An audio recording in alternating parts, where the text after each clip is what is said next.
Welcome to Our Montana. I'm Mike Penfold, your program host. You know, our organization has done a lot of work on the Yellowstone River in the last 25 years. It's been that long. And what you realize, the more you work with the Yellowstone River, what a valuable resource it is for all of us. For one thing, it's an economic background for so much. Our agriculture, our mineral industry, all of our communities along the Yellowstone River. It's just such a valuable resource. But this river is under threat, and it's under threat from a lot of different things. And this program today is going to be focusing on one of the more serious threats that we believe is facing this Yellowstone River. And it's one that you might not really understand or really not know much about. But what we've got going on the Yellowstone River is an explosion in slow motion of invasive species of plants and animals. Right below me here is a whole batch of Russian olives, and we're going to talk more about that and some of these other invasives that we must figure out how to get on top of, how to get under control. So I hope you'll find this program interesting. Here are some kids having a wonderful time paddling around Lake Josephine in Riverfront Park. Look behind them, though. Those light green trees that you see there are Russian olives, gradually taking over the lakeshore. Here is a beautiful picnic area at Riverfront Park. The lawns are mowed, but look across the lake. See, the Russian olives are beginning to take over that part of our park.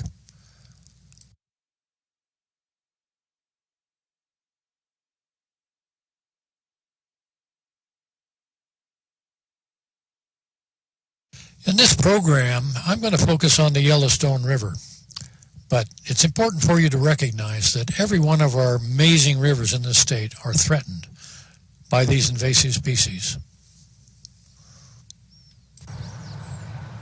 Invasive species are a growing problem here in Montana, especially in our riparian environments along our waterways. The Yellowstone River means a lot to us all. These invasive species cause concern because the way they are able to grow and develop and reproduce quickly. They also don't have natural predators.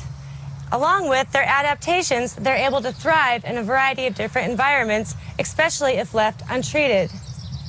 Removal and eradication of these species can be time-consuming and be very expensive. So identify and act quickly is very, very important. Early detection and rapid response gives us our best chance at combating and keeping these invasive species in check. So here we are on the banks of the Yellowstone River. Right over here you see some of the cottonwoods. It's a native vegetation here. It's a part of the riparian ecosystem. We have some other native species here. This is golden currant. We have silver buffaloberry right over there with the fronds on it. We have western snowberry. But we also have mixed in here quite a few invasive species, Russian olive among others. And what's going to happen over time if we have too many invasive species? The Russian olive is one example. We're going to talk later about another one, buckthorn, which is even a more serious problem. And what they will do is occupy the entire site. They won't allow light to come to the ground. The cottonwood seedlings, when they come down, will have nowhere to land, nowhere to access light. And eventually the cottonwoods will phase out. They will reach their maximum age, about 100 years. They'll die, and they will not have a replacement for them. There won't be a crop of younger cottonwoods like you have right here to replace them. And this iconic ecosystem, the riparian ecosystem, the cottonwood ecosystem along the Yellowstone River, will eventually fade away in favor of a shrub layer of invasive species, some of which are highly adverse to wildlife and totally change the habitat for wildlife in this area. And it just changed the entire sense we have of the Yellowstone River as it is with the, in my opinion, beautiful cottonwood forests that are typical alongside them. Over the past few years, one of the growing concerns for myself in Yellowstone County is the amount of poison hemlock showing up along our waterways and in our coulees. Right here along the Yellowstone River at Blue Creek Fishing Access, we have an invasion on the rise. These are last year's stock. This plant is called poison hemlock. It is a relative or family of the carrot. It's a biannual, so it lives 2 years. In its first year, it kind of carpets the ground with little 2 or 3 inch sprouts. And then in its second year, it grows up tall and it grows these white flowers. This plant is a huge concern because, yes, it has no natural predators, and it has a long taproot where it consumes a lot of groundwater, and it also has a prolific seed production rate. Poison hemlock, believe it or not, it's actually all within this grass behind me, and by next year, this entire little area will be completely covered in poison hemlock stalks. That limits resources for the nice snowberries we have in the area, but I'm guessing by next year this area will be completely littered by poison hemlock. Poison hemlock is called poison hemlock for its name. You can smell it, and it causes some allergy problems. All parts are poisonous. The stalks can remain poisonous for up to 2 years. The seeds are the most poisonous part. It can be sensitive and cause problems to the touch, but the bigger problems come when we're actually ingesting it. Controlling poison hemlock can be very difficult because it does have a long taproot and not an extensive rhizome in its root system. You can pull and leave it there. The problem is you have to have the proper protective equipment, and oftentimes it's just too dangerous to get that close. So most frequently we find ourselves using herbicide and applications for treatment of this plant. Some places around the country there is a biocontrol. However, I do not believe it is abundant or approved here in Montana, but I do know that a biocontrol bug has been researched and has been taken from its native land, brought over here as well, but it's not available for us here in Montana at this time. All right, so here we are in Riverfront Park, and as you can see, it's really different from where we were. It's really dense, it's shady under here. We're under a solid canopy of buckthorn. There's almost no biodiversity. Almost the only thing left in here is buckthorn, except for a few cottonwoods from before the buckthorn got established, and the one apple tree that we came across just a little while ago. You can see how thick this is. It makes it a real problem to clear it out. The best way to get rid of it is to cut it off the base and then put an herbicide on the base. Once you've cut down 2 or 3 of these, the rest of them don't have anywhere to fall. There's prickles on it, there's thorns on it. It's just a really, really hard job to get this done. You need a lot of coordination. You need to be piling your wood or piling it or something like that. And it's just a real challenge to get rid of this stuff. And then, I don't know if you can see the floor here, the forest floor, but it's solid green, or pretty green. Some places it's solid green. All the young sprouts that we have, there's one right here. Just everywhere you look, there's buckthorn. Buckthorn can grow in pure sun, open fields, but it can also grow in dense, dense shade. And it's the only thing out here that's left. And if we take out the overstory, these come up. So it's just a continual problem. It's a very challenging invasive species to get rid of, and it's very damaging. As you can see, there's no way that a cottonwood seed could land here and grow. So once these cottonwood trees are old and fall over, what we're going to have is nothing left but buckthorn. We're here in the middle of what is basically a buckthorn forest here. All around us we have buckthorn trees. I was walking along the trail one day and saw a flash of white flowers. It turns out that this tree is an apple tree. We think it's an old orchard tree, or it was an escaped domestic apple, but it really stands out in this forest because it's almost completely taken over by buckthorn. If you notice the ground around here, in contrast to where we were earlier today, there's almost no vegetation. What you do see, a few stubs of green, that's all buckthorn. It can grow in the shade, it can grow in the sun. If we take out the overstory, the buckthorn would be coming back. So it's really kind of an anomaly to find an interesting tree like this out here in the middle of this forest. It's hung on, completely surrounded on all sides, but here for the wildlife, and we're really interested to find out more about its history. It could well be from an orchard, it could be a heritage apple, and we're aiming to do some research on it and find out what exactly it is. So it seems like since I've been working with you, we've just been able to connect to more and more people. We've done the invasive species workshops that you've organized, and we've just worked with a lot of different people. I've been working at the Montana Audubon Center, Rocky Mountain College, MSU Billings, I know the BLM. We've been able to connect to all these different people. Fish, Many of them- Wildlife, and Parks, they're great to work with as well. Yeah, and it seemed like there wasn't a lot of awareness about buckthorn, but between our efforts and just getting to know these people, working with them on different projects, not just the invasive species, the word has really gotten out. Our Arbor Day event has been a great thing. There's been I someone like the new Arbor Day, you know, the volunteers coming out and doing some of the work, and then in the spring, I think we're having all the kids back for a traditional Arbor Day where we all, in the fall. in the fall, and so we'll have the spring we had the groups work come in and projects, lots of projects. At North Park? Planted 15 trees at North Park, and we're just connecting with all those people, all those volunteers. That's and able really, to talk about the problems and why we're doing this, because if we don't replant and re-veg, we're going to have more invasives. So Yeah. So what do you think is going to happen long term if we don't control the vegetation along here? What do you think this forest will look like in 20 years if we it's did one of my nothing? least favorite words.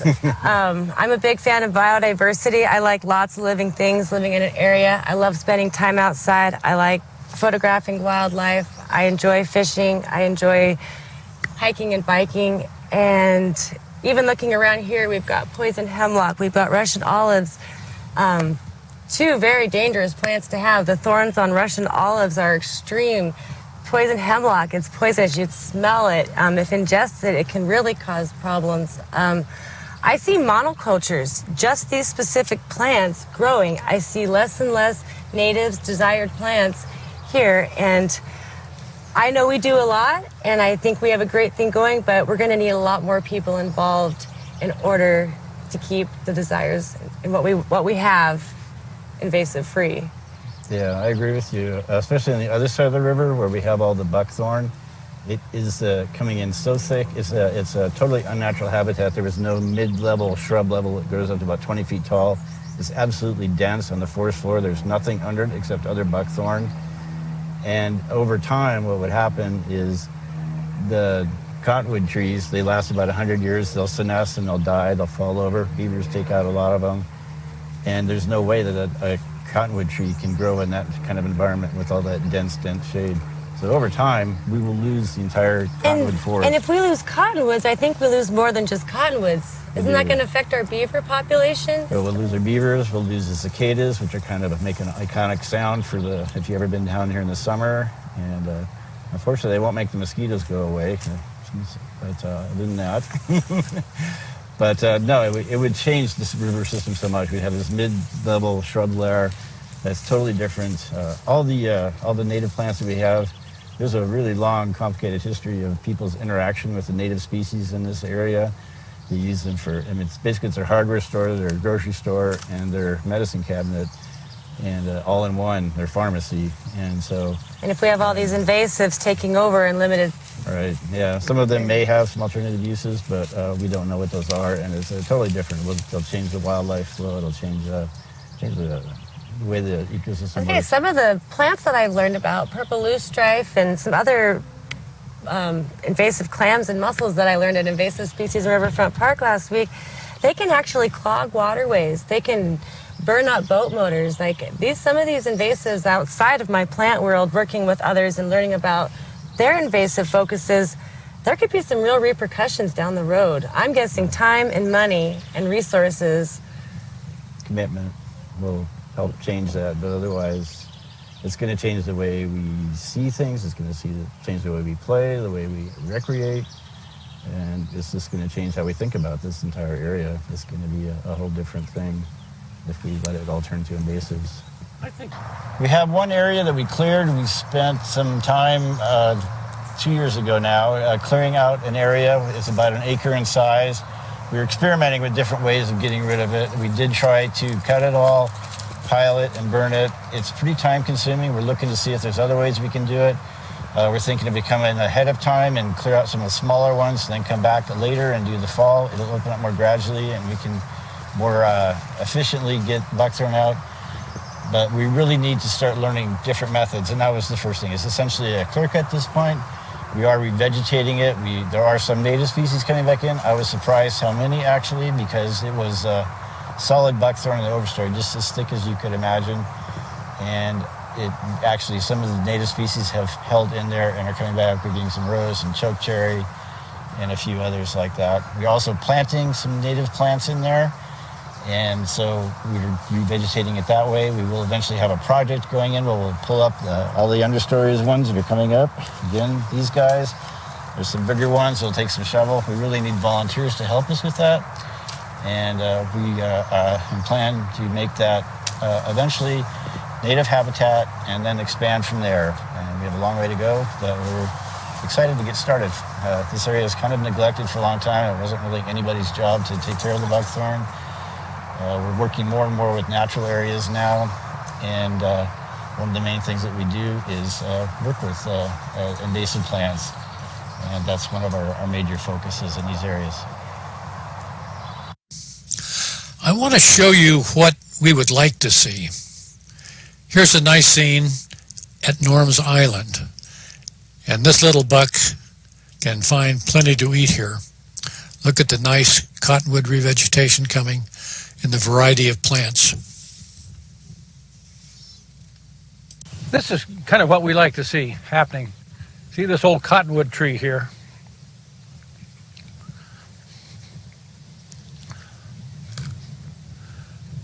Lots of good grass, native plants coming up. Here's a new little cottonwood coming up. In a few years, this guy will be gone. But we do have new trees coming up. Here at Riverfront Park, you see a whole variety of good things happening. New cottonwoods coming on, old ones dying, creating habitat for all the birds and animals.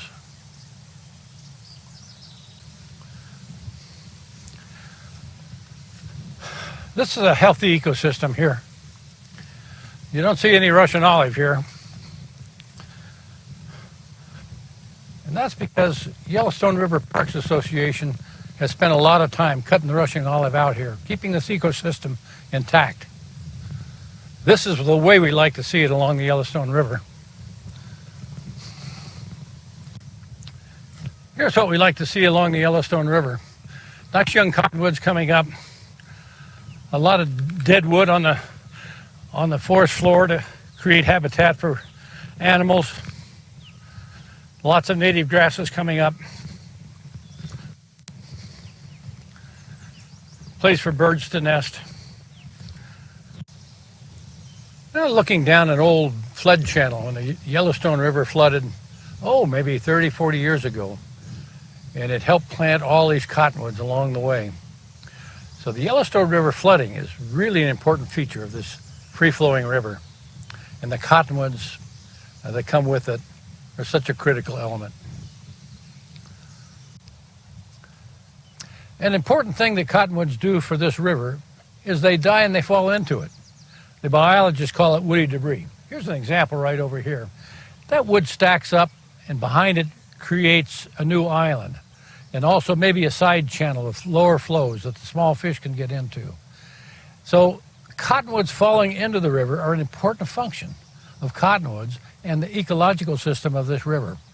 If we lose those cottonwoods over the next decades, we've lost a lot of the important parts of what makes this river function so wonderfully. Here's a lot of woody debris creating a sandbar, catching all this rock, creating a new habitat here. And right behind here are some visitors for the summer. These pelicans are expert fishermen.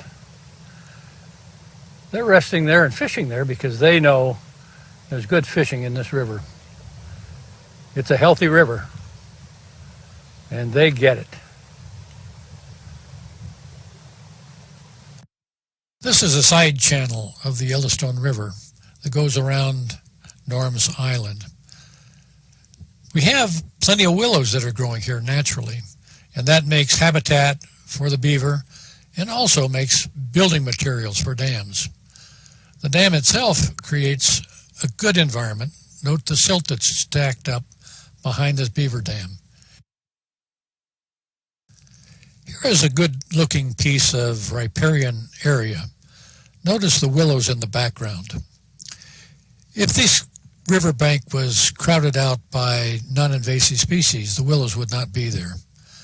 Note also in this picture the beaver slide there, or the beaver trail, where beaver had been cutting willows to build their dam and make their houses in the background there. This was a recent project to cut down Russian olives at the new Blue Creek fishing access site.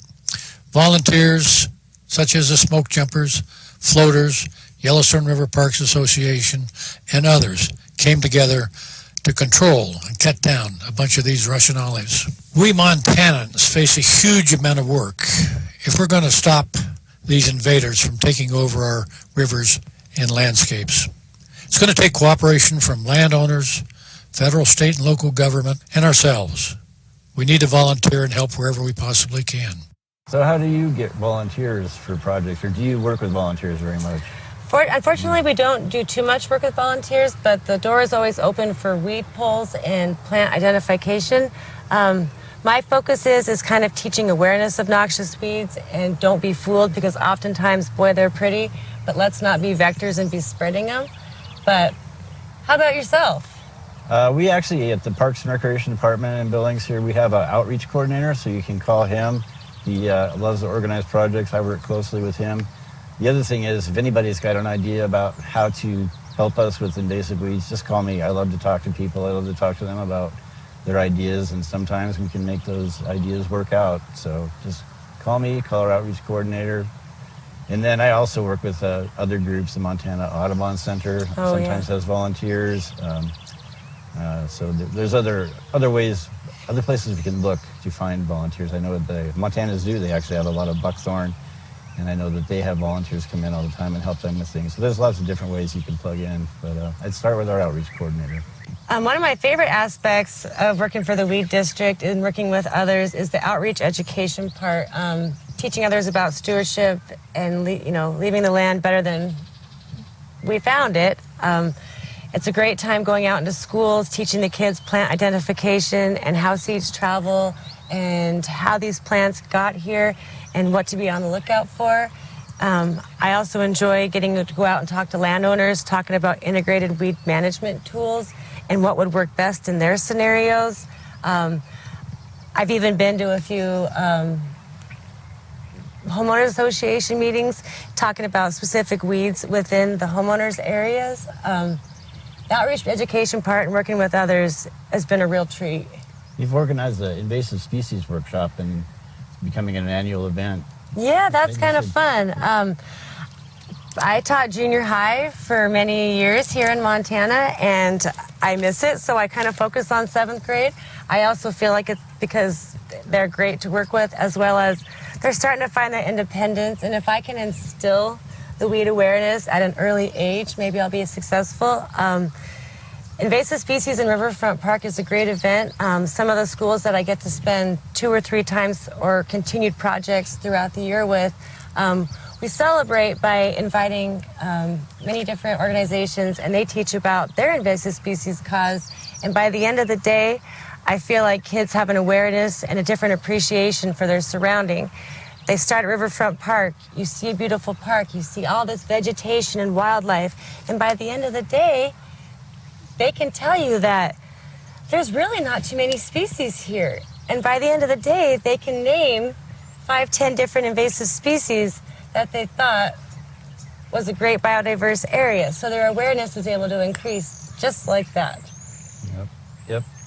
It's all green, but some are good and some are not ones you want here. So.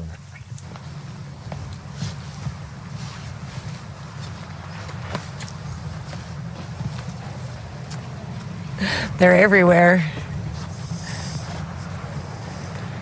Back in here, there's a bunch of salt cedar. Oh my gosh, really? Yeah. All of that down there is salt cedar. I know. That I wiped out. Right over there is the biggest salt cedar I've ever killed. Oh my gosh. Scotch thistle. Baby spurge.